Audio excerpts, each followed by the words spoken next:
नमस्ते, ये है मम्मी ट्यूबर और मैं हूं पर्णिका, एक प्री स्कूल टीचर और एक certified phoenix trainer.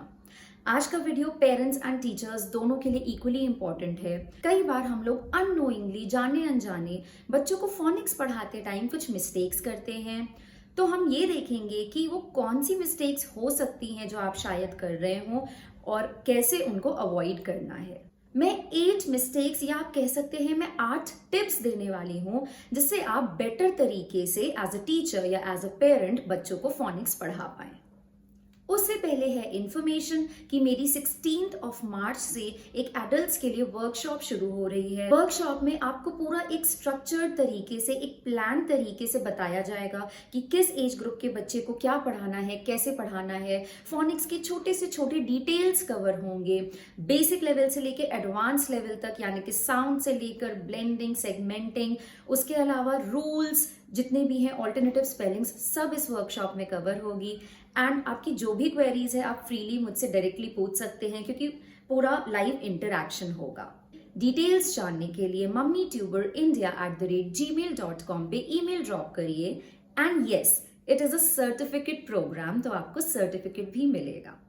Mistake number 1, कई ऐसे लेटर्स हैं जिनके साउंड्स ही हम बच्चों को थोड़ा डिस्टॉर्टेड पढ़ाते हैं, यानी थोड़े से गलत पढ़ाते हैं। मैं एग्जैक्टली उसको बिल्कुल गलत तो नहीं कहूंगी, पर हाँ थोड़ा गलत पढ़ाते हैं। देखते हैं वो लेटर्स और उनके सही sounds. The sounds that should be taught correctly are for the letters S, N, R, M, L, F. S का साउंड जनरली स पढ़ाते हैं, N का न, R का र, M का ल, L का ल, F का फ. But the exact phonic sounds are S, N, R, M, L, F. ये क्यों है? Because of a technical word called श्व. श्व पे अगर आपको वीडियो चाहिए तो मैं आपको बता दूंगी एंड इस बात को भी डिटेल में एक्सप्लेन कर दूंगी कि इनके साउंड्स ऐसे क्यों है। लाइक एस का साउंड स न होके स क्यों है, एन का न होके न क्यों है। ओके, अब हम कुछ एग्जाम्पल से समझते हैं कि एग्जैक्टली यही साउंड्स क्यों पढ़ाने चाहिए। So first example is clap.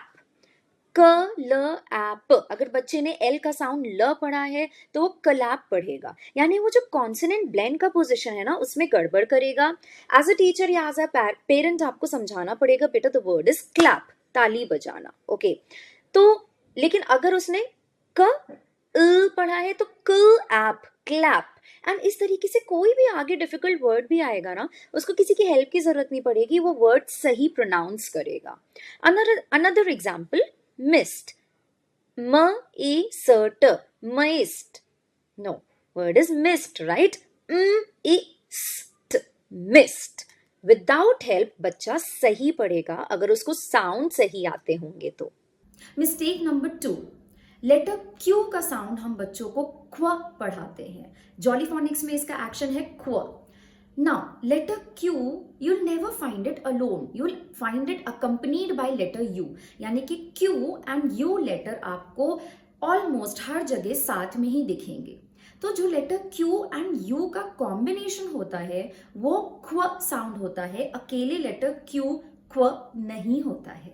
Mistake number 3 या फिर टिप नंबर 3 आप कह लीजिए, कई बार हम 2 लेटर्स के साउंड को ज्वाइन कर देते हैं और तब as a beginning sound consider करते हैं। फॉर एग्जाम्पल जैसे वर्ड है क्लैप, तो कल ऐप, बच्चे को हम क्या करते हैं, ये कॉन्सोनेंट ब्लेंड होता है, क और इल कॉन्सोनेंट ब्लेंड होता है, बट कई बार अननोइंगली हम उसको कल ऐप ऐसे डिवाइड कर देते हैं साउंड्स को, तो कहते हैं बिगनिंग साउंड कल कल, नहीं, बिगनिंग साउंड इज क क ऐप।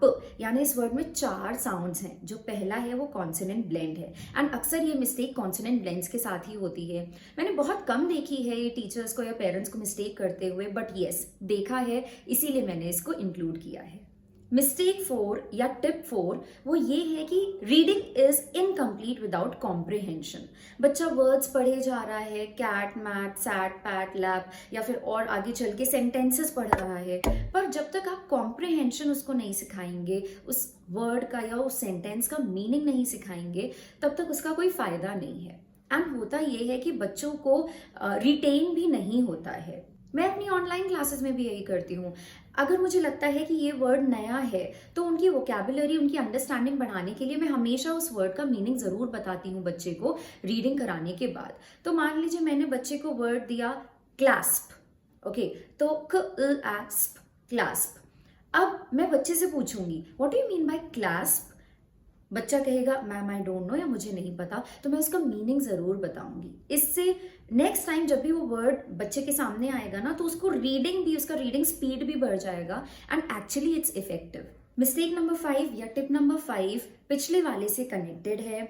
आपने मीनिंग बताया एंड हो सके तो बच्चे को उस वर्ड को सेंटेंस में यूज करके भी बताइए, ठीक है। तो जैसे अभी मैंने अपने लास्ट ऑनलाइन सेशन में एक वर्ड दिया था ट्रैंक्विल, ट्रैंक्विल। बच्चे ने पढ़ा, मैंने पूछा okay what do mean by tranquil.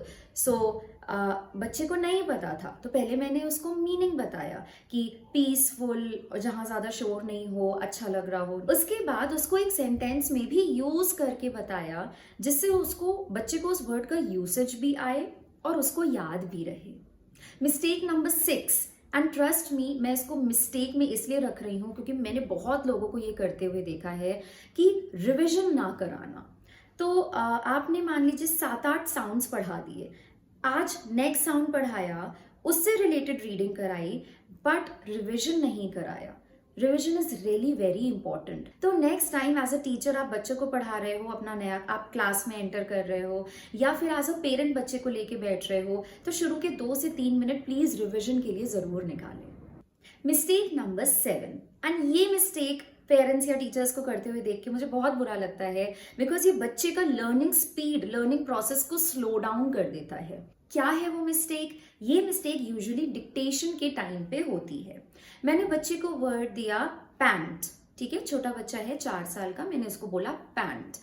अब बच्चा लिख रहा है प, और वो अटक गया, ठीक है, ऐ पे अटक गया, उसको याद नहीं आ रहा है क्या लिखना है। तो मैंने ऑनलाइन क्लासेस में भी पीछे से पेरेंट्स को बोलते हुए देखा है कि ए लिखो, ए।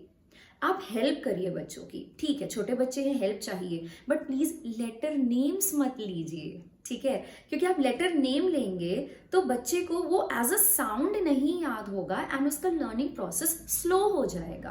तो अगर आपको हेल्प करना है, आपको कैसे करनी है, बच्चा अटका प ए, तो आप बच्चे को ए बोलिए। उसको तब भी नहीं समझ में आ रहा है तो जॉलीफोनिक्स में एक्शंस हैं, आप एक्शन करिए ए, बच्चे को याद आ जाएगा। और अगर तब भी नहीं याद आ रहा है तो आप खुद से लिख के दे दीजिए, वो चलेगा, बट प्लीज लेटर नेम्स मत बोलिए। Mistake number 8, that is final point, is बच्चों को फेज 1 फोनिक्स ना पढ़ाना या फोनिक्स पढ़ाने से पहले फेज 1 फोनिक्स पे फोकस ना करना। Now what are phases of phonics? अगर आप चाहेंगे तो मैं इसके लिए पूरा एक वीडियो बना दूंगी कि फोनिक्स के फेजेस क्या होते हैं, and these are different from groups, मतलब जॉलीफोनिक्स ग्रुप्स अलग होते हैं, फेजेस अलग चीज होती है। मुझे कमेंट सेक्शन में बताइएगा। फेज 1 में शॉर्ट में ये होता है कि बच्चों को साउंड्स पढ़ाने से भी पहले उनको साउंड्स पढ़ने के लिए प्रिपेयर करना, that is phase 1 phoenix. In case अगर आप अननोइंगली इनमें से कोई मिस्टेक्स कर रहे हैं तो प्लीज मुझे कमेंट सेक्शन में लिख के बताइएगा, या फिर इसके अलावा आपको लगता है कि आप कुछ गड़बड़ कर रहे हैं तो वो भी मुझसे जरूर पूछिएगा कमेंट सेक्शन में। मुझे इस वीडियो को इम्प्रूव करने का मौका मिलेगा एंड नेक्स्ट वीडियो जब बनाऊंगी तो मैं वो चीजें भी इंक्लूड करूंगी। ऐसे और वीडियोस देखने के लिए प्लीज चैनल को सब्सक्राइब करना मत भूलिएगा, एक लाइक जरूर दे दीजिएगा, बहुत मोटिवेशन मिलता है और वीडियोस बनाने का। देखते रहिए मम्मी ट्यूबर। नमस्ते।